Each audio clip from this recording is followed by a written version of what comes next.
Assalamualaikum warahmatullahi wabarakatuh.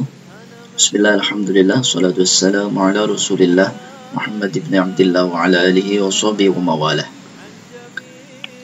Kali ini kita akan membahas tentang hukum wakaf di dalam ilmu tajwid.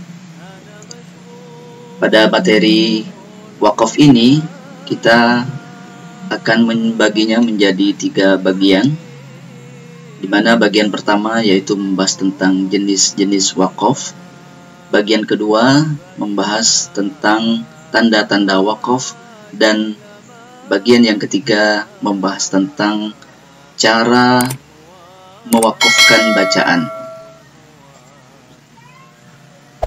Sebelum kita masuk pada jenis-jenis wakaf, mari kita pahami dulu pengertian wakaf itu sendiri. Secara bahasa, wakaf artinya berhenti. Sedangkan menurut istilah, wakaf adalah menghentikan bacaan sejenak pada akhir ataupun pertengahan ayat yang disertai dengan mengambil nafas.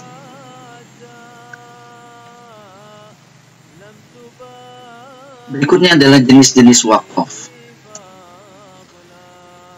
Yang pertama yaitu wakaf tam atau al-waqfut tam. Wakaf tam yaitu wakaf pada ayat yang sudah sempurna artinya dan tidak ada hubungan dengan ayat setelahnya, baik secara lafadz atau i'rab maupun secara makna. Oleh karena itu sebaiknya seorang pembaca setelah berhenti dalam keadaan ini, maka dianjurkan ia langsung memulai dengan ayat berikutnya. Seperti contoh, Maliki yaumiddin, Iyyaka na'budu wa iyyaka nasta'in. Yang artinya, yang menguasai di hari pembalasan. Hanya kepadamulah kami menyembah dan hanya kepadamulah kami memohon pertolongan. Quran Surah Al-Fatihah ayat 4-5. Jadi pada ayat yang pertama merupakan pemujaan kepada Allah Subhanahu wa Ta'ala. Sedangkan ayat yang kedua mengandung ungkapan komunikasi dengan Allah Subhanahu wa Ta'ala. Jadi berhenti pada kalimat Maliki yaumiddin ini sudah menunjukkan susunan kata yang sempurna, sehingga tidak perlu diulangi, akan tetapi dilanjutkan dengan Iyyaka na'budu wa iyyaka nasta'in. Berikutnya yang kedua yaitu wakaf kafi atau al-waqful kafi. Wakaf kafi yaitu wakaf pada ayat yang sudah sempurna artinya, namun ayat selanjutnya masih ada hubungan makna, tetapi tidak ada hubungan lafadz. Oleh karena itu, sangat dianjurkan untuk langsung memulai pada ayat selanjutnya. Seperti contoh, Innal ladzina kafaru sawa'un 'alaihim a'anzartahum am lam tunzirhum la yu'minun. Khatamallahu 'ala qulubihim, dan seterusnya. Yang artinya sesungguhnya orang-orang kafir sama saja bagi mereka, engkau beri peringatan atau tidak engkau beri peringatan, mereka juga tidak akan beriman.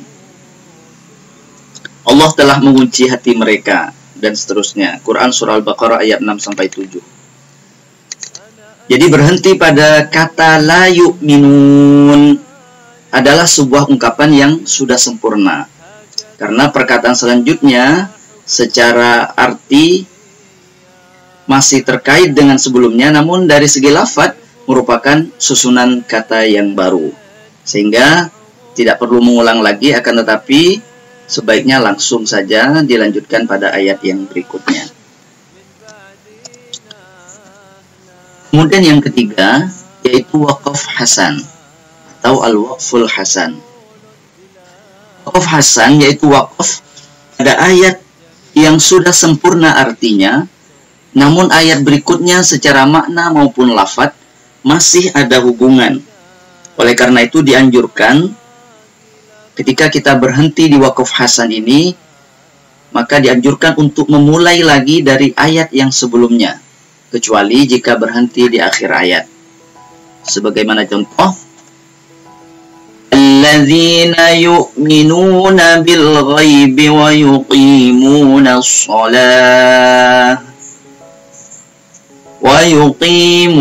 as-salata wa mimma razaqnahum yunfiqun, yaitu orang yang beriman kepada yang gaib, yang mendirikan sholat dan menafkahkan sebagian rezeki yang kami anugerahkan kepada mereka. Quran Surah Al-Baqarah ayat 3.